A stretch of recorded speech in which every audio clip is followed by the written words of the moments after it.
Are you looking for a new recovery-related podcast to add to your playlist? The RRC has recently launched its first podcast titled The Tao of Our Understanding Recovery Podcast. In the RRC, the Recovery Revolution community, we have some amazing online meetings, and one of those is our Tao Recovery Meeting. In this meeting, one chapter of the Tao Te Ching is discussed every week as to how it relates to recovery. I hope you enjoy this week's podcast episode. Hey guys, Buddy C. This is our March 7th, 2019 Tao Te Ching meeting. You like? I'm wearing a silver hat. Oh. Yeah, Craig, actually it looks like you've got an aura behind you, like, oh, are you the other one was my cooker hood. Oh. I just noticed it. I thought, I look like the Wicked Witch of the West. You can center that picture, right? Oh, go back right there. Now you look like you've got like the Dow beaming in behind you. Yeah, right. That'll do. That's good, yeah. That's better. Leave it to Craig. Kate E., Marla H., Kirsty, she has a last name, but I don't know it. Craig M. Oh, Kirsty S. All right. Let's take a moment. Find some emptiness. Okay. We're on the 34th chapter of the Tao Te Ching. Anyone have any comments on this chapter before we get started?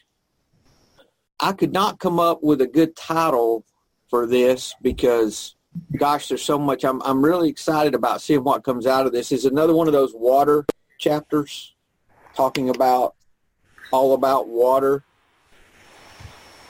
This could be anything from humility to how to be powerless, to how to be great, which being great and powerless are, in my thinking, the same thing.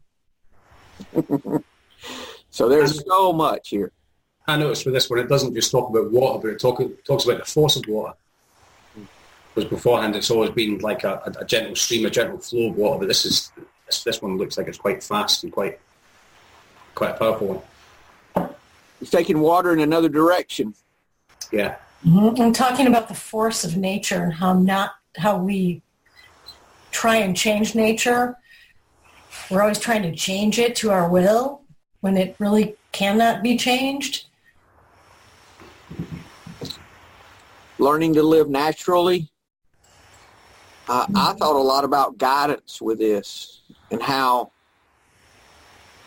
I think we want to, I know for me, I always think I want to do, air quote, the will of God kind of thing. You know, I'm always looking, I was always looking for that. Mm-hmm. And what it seems to be for me is that's a natural response when I'm living a God-centered, a Tao-centered life. My most natural response is the will of God. It's not something I've got to create or put on or make happen, just like all these other things that we're learning. Mm-hmm. When we get our character defects surrendered to the point that we can start loving people, I think that falls in place just like water naturally flows. Agreed. I never understood that giving it up to God thing, but how I understood it, it was exactly like what you said. What is in my true nature? What's the natural thing to do, which generally turns out to be the right thing to do? The times in hindsight where I can specifically see that I did the right thing, you know, I didn't know I was doing the right thing in the moment. Mm-hmm. I was just doing the next thing. I had there was no voice that said, here, buddy, go do this, you know. I was just doing it, you know. But in hindsight, I could see it was for sure the, quote, will of God for me, whatever it was I was doing. And looking back on it, I remember I just was doing what was natural to do. It wasn't made up or anything that I was having to create in any way. Right. So I wasn't following a rule and so, I got to do this. Oh, let me do, it wasn't none of that. It was just what was the next natural thing, and that's what I was doing. And come to find out, it was exactly what I needed to be doing. Kate, you going to read for us this morning, dear? Sure. Yep. All right, let me share the screen. All right. I'll start with the first translation. The great Tao flows everywhere, both to the left and to the right. The 10,000 things depend upon it. It holds nothing back. It fulfills its purpose silently and makes no claim. It nourishes the 10,000 things, and yet is not their lord. It has no aim, it is very small. The 10,000 things return to it, yet it is not their lord. It is very great. It does not show greatness, and is therefore truly great.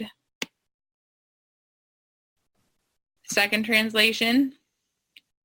The great Tao flows everywhere. All things are born from it, yet it doesn't create them. It pours itself into its work, yet it makes no claim. It nourishes infinite worlds, yet it doesn't hold on to them. Since it is merged with all things and hidden in their hearts, it can be called humble.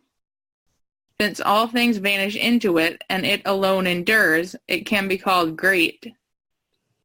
It isn't aware of its greatness, thus it is truly great. Third translation. The great Tao flows unobstructed in every direction. All things rely on it to conceive and be born, and it does not deny even the smallest of creation. When it has accomplished great wonders, it does not claim them for itself. It nourishes infinite worlds, yet it doesn't seek to master the smallest creature. Since it is without wants and desires, it can be considered humble. All of creation seeks it for refuge, yet it does not seek to master or control.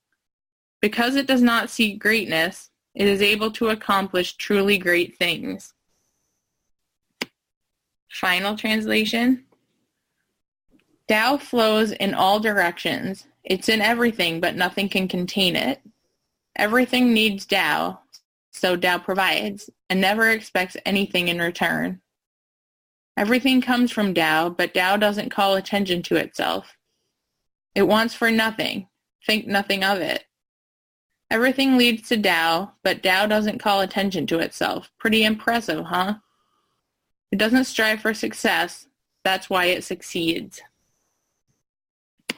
I'm going to stop the share. The link is in the chat if you want to pull that up on your computer. It doesn't strive for success. That's why it succeeds. Comments? When I'm reading it or listening to it, I'm trying to think of something that it is. And really the Tao is so many things. There's no object that I can name that is it. I don't know. I'm not sure how to explain it. Well, that explains it.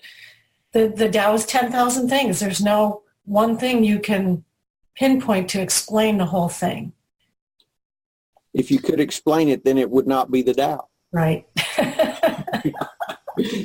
Yeah, it's interesting you said that, because I wrote a couple of things down when I was saying that all things vanish into it. I wrote down time.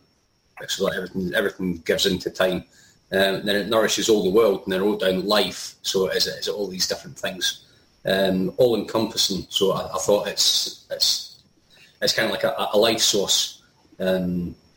Even the smallest of creation, it nourishes even the smallest of creation. So I'm thinking it's going around along the lines of life. I think it's interesting. It's the 34th verse, and I think I'm actually just starting to get a true understanding of what's actually going on in it.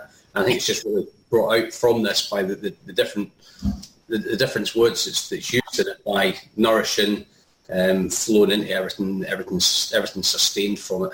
I think it's a really interesting chapter. Everything's refuge in it as well. There's nothing really else that we would seek refuge into. I think you kind of get a whole sense of creation from this one. Anyone else? I'm thinking about it wants for nothing, think nothing of it. What do you think that means for us? Like, does it mean we're not supposed to be thinking about the Tao? Where are you at? I'm sorry. In the final translation. Yeah. It wants for nothing, think nothing of it. Okay. What? I mean, in the other translation, is that the lines about being humble? To fulfill its purpose silently and makes no claim in the first one. Then the second one, I think that's the line. It's hidden in their hearts. It can be called humble. When it's accomplished great wonders, it does not claim them for itself. So that line's kind of talking about humility. I would think so. Mm-hmm. I would think so. Acting without expectations. You know, and I was thinking with this, in regards to the qualities of humility Mm-hmm. and the qualities of powerlessness. Because for me, coming into recovery, powerlessness has been the hardest principle to learn and to apply. And it's still, letting go and powerlessness is the hardest thing for me, because that means I have to do the opposite of my ego. And I see ego deflation in all of the sage's decisions. He doesn't draw attention to himself or herself. Doesn't strive for success. That's why the sage is successful. Does not show greatness, therefore is truly great. I like the way that last phrase is said in all four. Talking about the Tao, it does not show greatness and therefore is truly great, isn't aware of its greatness, thus it's truly great. Because it does not seek greatness, it is able to accomplish truly great things. Doesn't strive for success, that's why it succeeds. And I think about the emptiness there too. When I don't strive for success, in other words, when I do my job and don't promote myself, is what I'm seeing in that, then I leave room to be promoted because I've made space. So that's kind of my thinking on this. I don't know. I had a lot of notes about humility and water flow, that it finds a way around. Water nourishes all, asking nothing in return. Nourishes all indiscriminately. And without asking for a reward. No judgment. Like in the third translation where they talk about does not deny even the smallest of creation. No judgment. No judgment. You know, I was thinking about this. I've thought about this a lot in terms of my true nature. And it seems for me in my true nature, I was born an addict. And so I need to feed that. And that was my argument with myself for a long time. So then I learned it's really not. That's not really my true nature.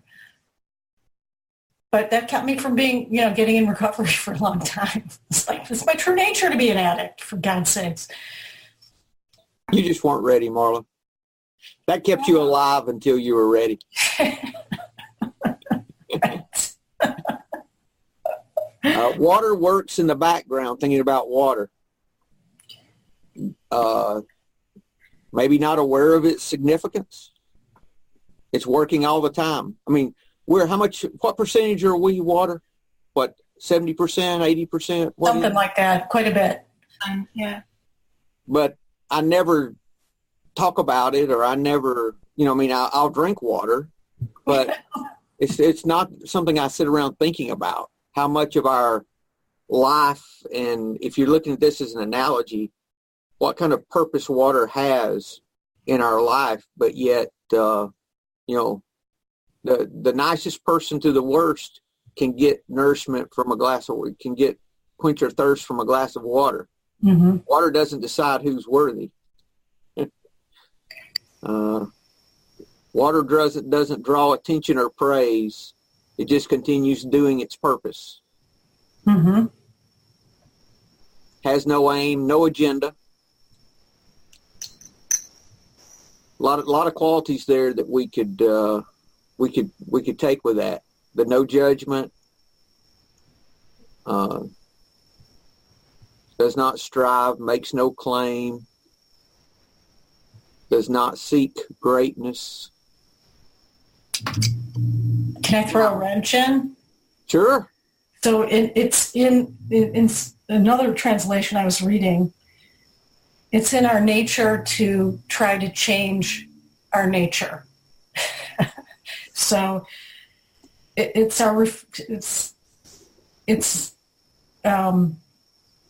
just read this. On the other hand, this refusal to accept nature's order is part of our nature. That's how we are, evidently. We develop this big brain and need to use it. So we replace nature by culture. Cities expand and we hurry between them at increasing speeds. So it's in what it's saying is it's because we're humans with a brain, we try to change everything and make it work. Yes, it is ego. It is the ego, no question about it. But that's in our nature. So we have an ego nature and a Tao nature, or a God nature. And we feed our ego nature. We don't feed our Tao nature, except us five. I think for me, right from the start, I came into this cold. In all of it, I ignored the water reference and kind of took from it what immediately came to my mind. And because it references all living things, the smallest thing of creation, both, living and inanimate, to me, this is almost, and I don't normally talk like this, but some kind of essence of life or spirit or the essence of what makes things be. Now, in our innate selves, we're born with this naivety, with this, all we want is to be nourished and taken care of. We don't want for anything else. So we are still considered that humble, those, it's when our higher level ego comes into play that then we come across issues. If we kind of give way to that ego and lose or admit powerlessness, then we allow for that almost higher consciousness, the essence of life, whatever you want to call it, to take its place. And if we do that, then we have the ability to become our best selves.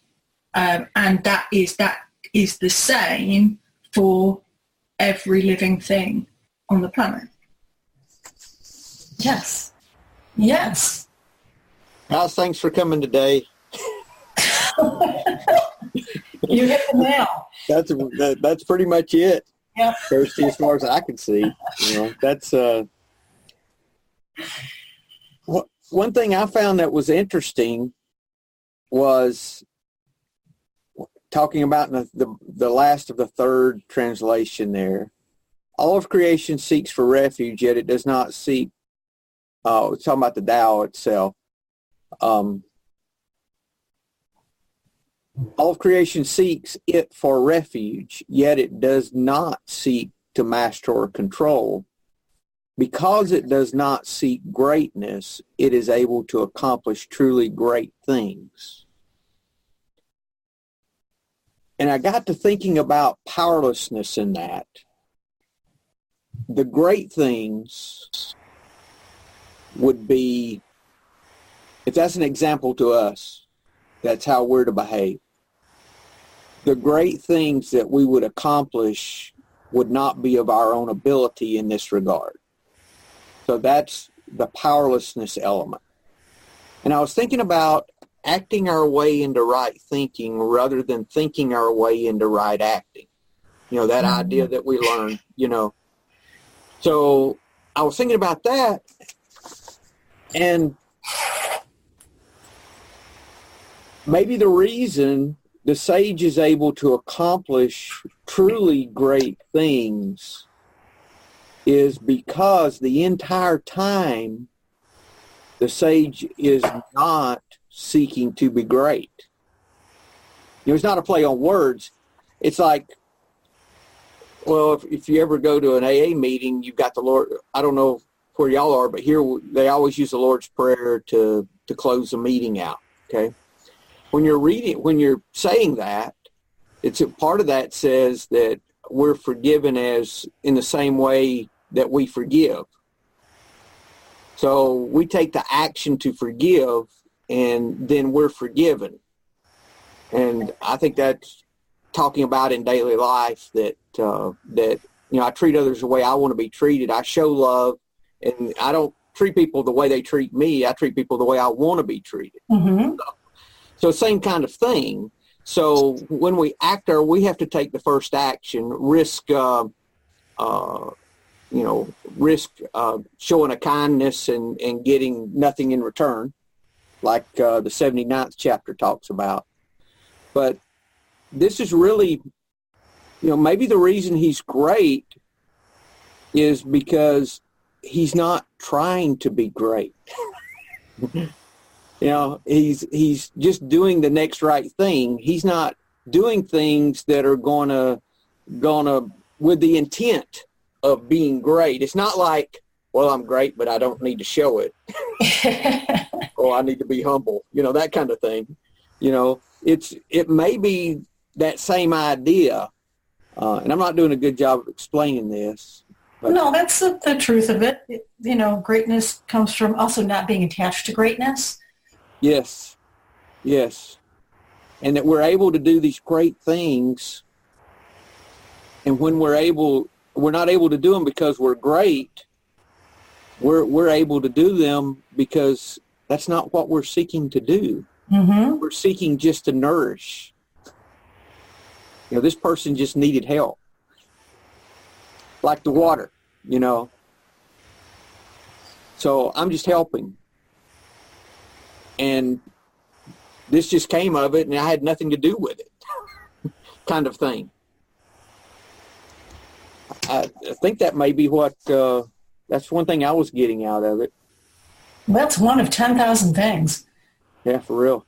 Acting our way into powerlessness. Acting our way into this way of life that's of ease and comfort without striving. Anything before we go to the commentaries? No.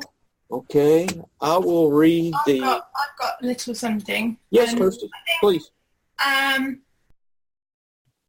Certainly in the last two translations, there is all about seeking and striving and grasping, as the Buddhists call it. And I think one thing that I've been told over and over again is that if you are striving too hard, or if you have to push too hard, seek too hard and it's so much effort to try and get something done or to make something happen, then chances are that's either not the right path to it or it is not the right thing to be doing. I've ignored that for pretty much most of my time in recovery, before and after my relapse. But when I look back, I have looked back and gone, yeah, okay, that was probably right. Okay, yes, some things are hard, but if you kind of relax into it and just let things be, acceptance and all of that great stuff, then it becomes slightly easier and actually you become more successful. And successful doesn't necessarily mean an acquisition of money or power or anything like that. A strive for success and the ability to succeed is just living life. That's quite deep. Being able to live life in a content and peaceful way. As it happens. And that's a whole part of letting go too, is let go of all this striving. And, I know in search of my recovery, I was seeking, like, what is my definition of God? I can't find it. I just let it go. And it's like, yeah, okay. Things happen that are really great. And who knows if, whether I label it God or something else, I'm letting it happen without resisting it. And recovery seems a lot easier this time around because of that. The letting go, surrender, powerlessness, just like that. We were even taught that in the corporate world before I even knew anything about recovery. The things I didn't like about my business that I didn't like doing, you find someone to do those things. You spend your time doing the things you like about your business, the elements you like, and then you excel much more taking that approach. So I know you probably heard that in the corporate world too, Kirsty, when you were in the corporate world. But, yep. So same principle, really. What do I enjoy? What am I, in my recovery, the things, that are bringing me the peace and the joy. Let me focus on those things, the things that are having that kind of benefit, and just let it happen. This is the Derek Mitchell, the line, it doesn't create them, which is close to the first stanza in the second translation. It is more like a mother than like an artisan, giving birth rather than making. It acts without any conscious plan or purpose. God doesn't say, let there be light. The light simply is and is God. That's what you were talking about, Kirsty. Mm-hmm. Mm-hmm. Without no conscious plan or purpose. Just being itself. Just being. Craig, you have the Derek Lynn. So the translation. Hey, Craig, he must have meditated before he wrote this one, because he had some good things on this one. Well, for the past 3 or 4 weeks, I've not been that enamored with what he's got to say about some of this stuff, but this one's really good. Yeah. So the translation for Derek Lynn, the great Tao is like a flood. It can flow to the left or the right. The myriad things depend on it for life, but it never stops. It achieves its work, but does not take credit. It clothes and feeds myriad things, but does not rule over them. Ever desiring nothing, it can be named insignificant. Myriad things return to it, but it does not rule over them. It can be named great. Even in the end, it does not regard itself as great. This is how it can achieve its greatness. So what he's got to say about that is that Lao Tzu often uses water as a metaphor for the Tao. Here he takes a metaphor to another level, to bring in the aspect of flow. When water encounters an obstacle such as a rock, it does not attempt to destroy the obstacle, it simply flows around, over or under it. We can learn from this and apply it to life. When we encounter an obstacle, we may feel the urge to smash it, But the effort required to do that is not the best use of our energy. Instead, we should emulate water and simply find a way past it. There is always a way, as water demonstrates over and over again. So there's quite a lot of anti-resistance and that sort of thing. Just don't resist things. Just go with them. Just like water, we nurture other people without needing to take credit or exert influence over them. Water gives because that's in its nature. Likewise, we give because it is natural for us. We attach no conditions, want nothing in return, and require no praise. And I thought about Callum when I was reading that originally, because I thought we don't look for any praise, we don't look for any thanks, we don't look for anything in return for feeding and nurturing our kids. We just want them to grow and develop into the best that they can be. We've already discussed that we can't have any influence over what they do. We can just let them get on with things and be there to hold their hands with it. And I think that's why I took out the nourishing. The Tao seems insignificant because it remains in the background. Its workings are subtle, imperceptible, and easy for most people to overlook. This seeming insignificance takes nothing away from its greatness. Despite its hidden nature, it is nevertheless the most fundamental force of reality.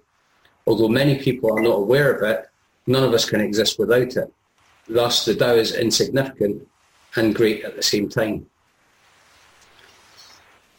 It's pretty much the same as oxygen. We kind of take oxygen for granted as well. The Tao is transcendental force rather than a human-like entity. It has no human emotions and does not regard itself as the Lord of creation or the Supreme Being. It goes about its business without elevating itself to a position of superiority. It is basic humility that we observe and emulate in order to act in accordance with the Tao.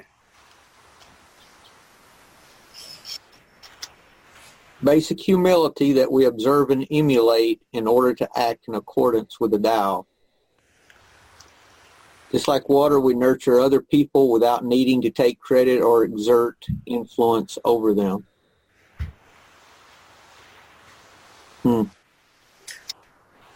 It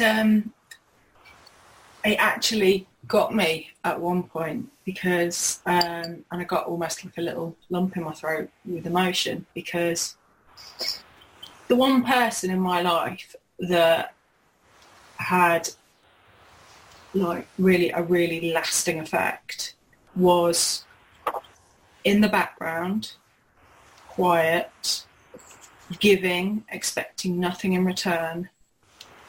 And the people who was kind of on the periphery, so it's my granny. And my granny, this old Scottish lady who just, buzzled in and out of the house doing her thing. And she basically brought us up. And my husband would refer to her as the scary lady who never said anything, the scary Scottish lady that he couldn't understand and would stand in the corner. But she was just so important. She was, and actually I did not know that she was incredible. Well, she was very religious, but she oozed spirituality, but she didn't ever put that on anyone.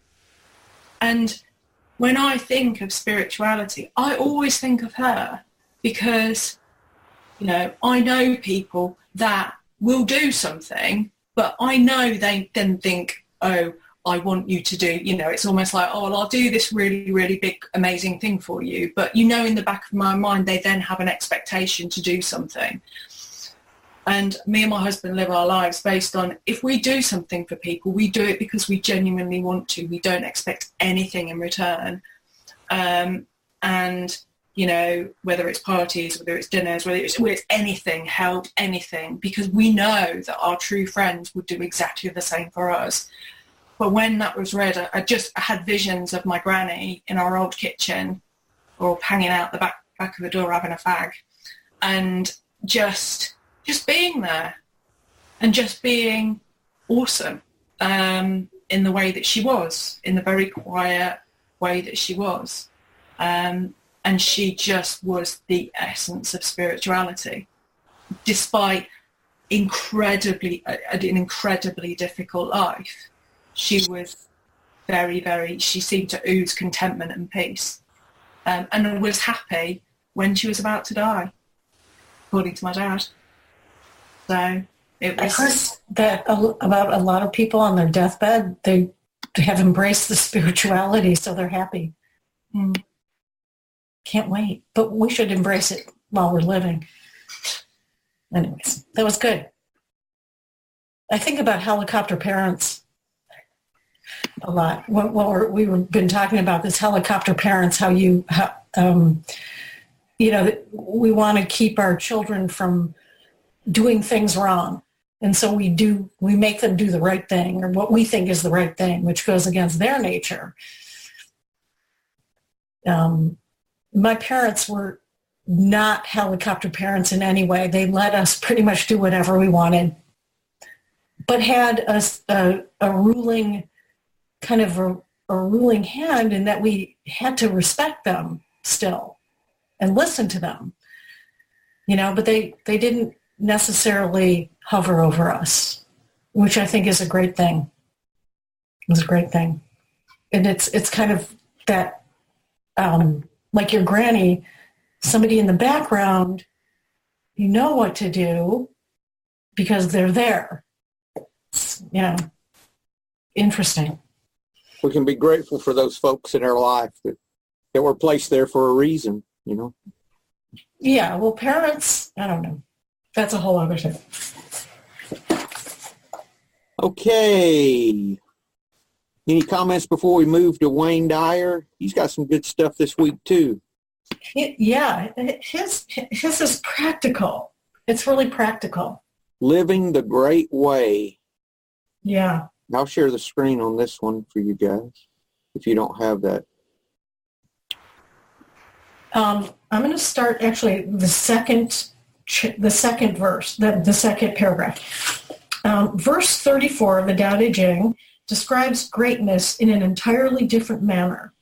Such a quality is the Tao, which is so all-encompassing that every plant, creature, and human originates and lives because of it. Yet it doesn't seek to dominate anyone or anything. The Tao doesn't ask for recognition of any kind, for it has no interest in fame or being thanked for all that it provides. It is this indifference towards notoriety that makes true greatness. When you change the way you think about this quality, you'll see your world in an entirely new way. You'll no longer be gauging appearances and accumulations, and you won't notice how much power you or anyone else uses to exact dominance or control over others.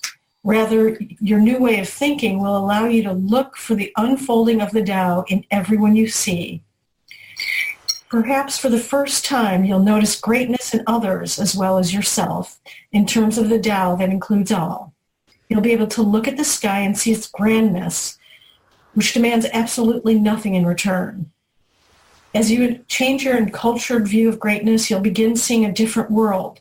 You'll see the importance of everyone, including those individuals you previously identified as difficult or unreasonable.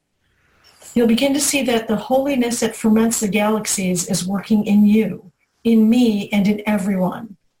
You begin to trust that greatness is every person's heritage. Oops. The Tao is everywhere. Therefore, this quality will be visible in all things and all people. Here are my suggestions for applying the 34th verse of the Tao Te Ching to your everyday life. Discontinue deciding what anyone else should or shouldn't be doing. Avoid thoughts and activities that involve telling people who are perfectly capable of making their own choices what to do. In your family, remember that you do not own anyone. Blah, blah, blah. This is always true. In fact, disregard any inclination to dominate in all of your relationships. Listen rather than expound. Pay attention to yourself when you're having judgmental opinions and see where that self-attention takes you. When you replace an ownership mentality with one of allowing, you'll begin to see the true unfolding of the Tao in yourself and other people. From that moment on, you'll be free of frustration with those who don't behave according to your ego-dominated expectations. Okay. If you have a problem, if people aggravate you by not doing what you expect them to do, here is your answer. Yeah, part of our problem as addicts is trying to make everybody bend according to our will. I think that's in my experience, is trying to control the show, trying to direct the play, so to speak. Yes. You would think they would give in and just do what they're told, wouldn't you? What? You'd think they'd just give in and do what they're told. Yeah, do what we're told. Yeah. Yeah. No, it doesn't work that way, Craig. So one part I would disagree with in that is where he's saying perhaps for the first time you notice greatness in others as well as yourself. I'd rather not notice any greatness in myself because that kind of stokes my ego a little bit. I would just rather see the greatness in other people. But see, in this way, though, this is a way of seeing greatness in the right light, though. Mm-hmm. It's not seeing greatness as pride. Yeah. Right. It's really seeing greatness in service. It's greatness in being available. It's that opposite of that, really. For me, it's a form of powerlessness, Craig. When I choose to help someone rather than dominate them, what I'm doing is I'm being powerless. Mm-hmm. When I do that, I'm surrendering. So that really is, for me, is an act of surrender because I'm choosing to do something for another person instead of for myself. But this chapter is really talking about how not to judge people, not so much help them, but not judging and putting them in a container and labeling them based on their appearance or what they have. This is, not judging people, just allowing them to be who they are without any expectations or attachments to how they should be. At least that's what I'm getting out of it. That's good. That's good. I'm not going to expect you to get anything different, Marv. Thank you.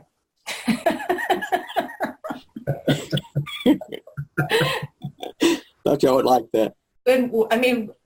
What's so human is that we all have a different idea of what that means, of what not judging people means, and we're all so different about that. But that's the beauty of being human. We allow other people to have a different idea, a different version, a different interpretation, without judging them or seeing them as bad or. That's why it's a God of our understanding, not a God of Buddy's understanding. Correct. Or anyone else's, Right. Same kind of thing. Yeah, it's why I bristle when people say, well, AA is the only way to do it. I bristle at that. It's one way to do it, but it's not the only way to do it. Even AA says it's not the only way. Even correct. I can show you things in the big book that say it's not we don't have the only answer to this, but we found something that worked for us. Yeah. Yeah. And yeah. But, discover a new definition of greatness. Yeah. But I always, I immediately go to who do I think is great? It's a who, not a what. Or what action, maybe a place to start with that, if we want to reframe greatness, would be what actions do I think are great? Yeah.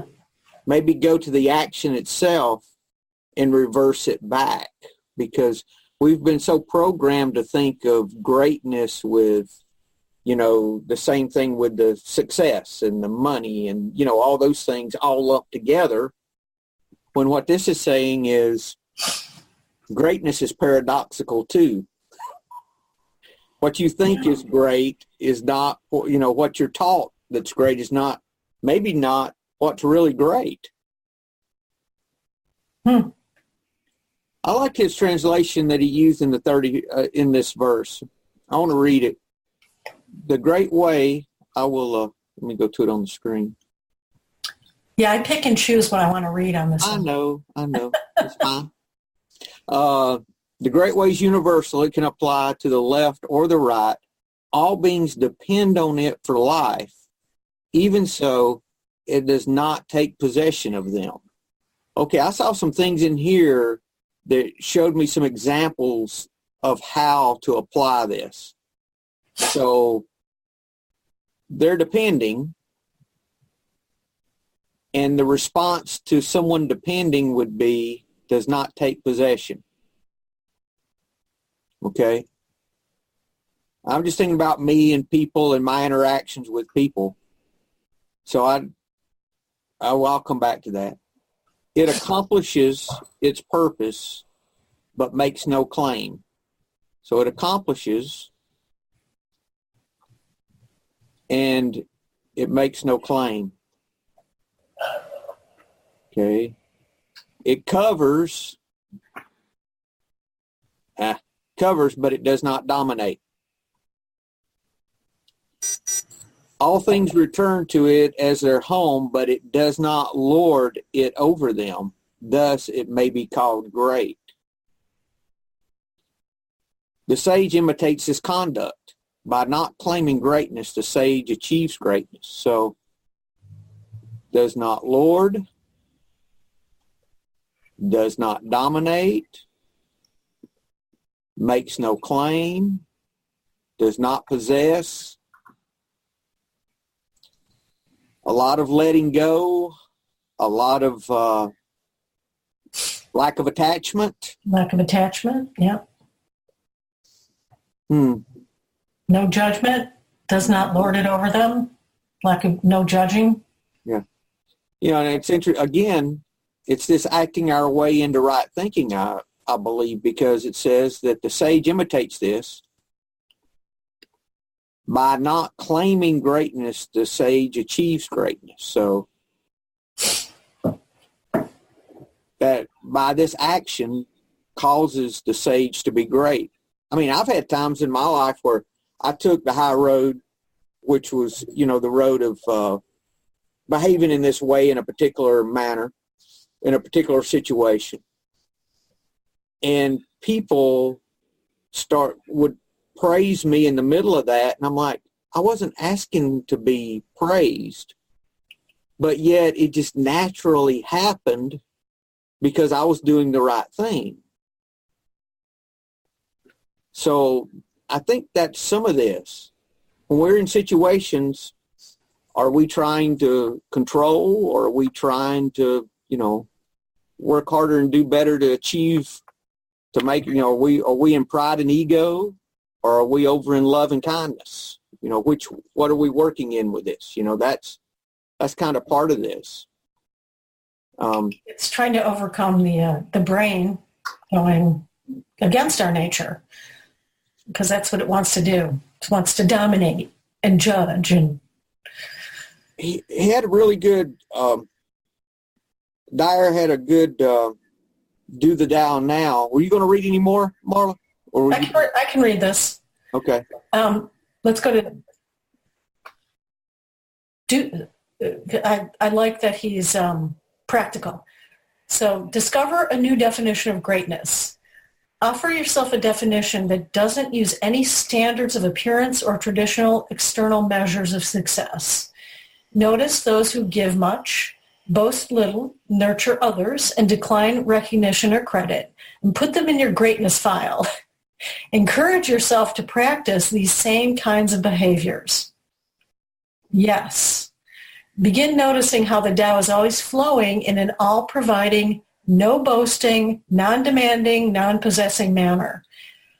Can you see how great that truly is? There are many people in your daily life doing just that. Seek them out and acknowledge them while quietly emulating what they do. Remember that a great sage never claims ownership of greatness. So when you change your definition, you'll see that quality cropping up everywhere, especially within yourself. Do the Tao now.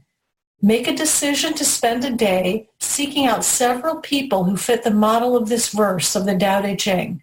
Silently convey to them that you sense their greatness as an unfolding of the Tao. Then notice how your interactions with them differ when you're not making judgments based on their age, sex, title, conduct, manner of dress, height, weight, skin color, religious affiliation, or political beliefs. It didn't say convey. It said silently convey. Silently convey. You don't tell them. Can we leave off the political beliefs? Because yeah, because that just sends me off. Strike out that one. Let's just leave that one out. We need that one first, actually. In these days, yeah. But yes. that one sends us off into another dimension. But anyway, I'm sorry. I didn't mean to run us down that rabbit hole. Encourage yourself to practice these same kinds of behaviors. Notice how the Tao is always flowing in an all-providing, no boasting, non-demanding, non-possessing manner. I guarantee you, if I'm having problems in a relationship or in any area of my life, I am doing the opposite of this in that area. I guarantee you, if I sit and evaluate it and look at it closely, I'm going to see how I'm demanding, or I'm boasting, or I'm trying to possess. You have expectations. I have expectations. I'm not letting go. I'm resisting. All of those things that we learn that cause us angst, this is just another way of saying it. Another way of saying it. It's like the nirvana of how you'd want to be and live your life. Exactly. Nirvana. That's what we're striving for. Not Kurt Cobain, but nirvana. No. What should be a title for today? What do y'all think? Title I should put on this for the podcast. I've got a few: true greatness, Tao powerlessness, true humility, guidance the natural way, or acting our way into powerlessness. I like that one. I like acting our way into powerlessness. Okay, that's what I'll use. There's just so much here. Yeah. I'd be curious to see when someone asked why we don't have the first, 9 chapters or 10 chapters? Yeah, it was Christine from the SRC. Yeah. The reason is that we did those, but we do not have the video because we started doing this meeting back in June, I think, and we didn't start the podcast until October, and we had lost some of the first ones. There was a glitch, so I wasn't able to make a podcast out of them. So that's why we don't have those. I do want to give you guys, we're getting a lot of downloads now, so I want to give everyone an email that Marla's going to look at. If you've got any questions or comments or suggestions, it's wisdom526@gmail.com. If you've got anything, send it to that email. I'm going to try to start announcing that at some point in the meeting. So it's wisdom526@gmail.com. And we'll take a look at your questions in the next episode. Also, if you want to participate in this podcast, anyone listening can attend this podcast for $1 for an entire month. You can go to omarpinto.com and look at the Recovery Revolution Community and see how you can do that. And this is a meeting within a recovery community that we have, 130 members or so at this point, something like that, 120, 130. So come join us. We record every Thursday morning at 8 a.m. Eastern time. So you're welcome. Anything else before we close, guys? Nope. Good meeting as usual. All right. Well, guys, y'all have a great day, and we'll see you next week. Namaste. Yeah. See you soon.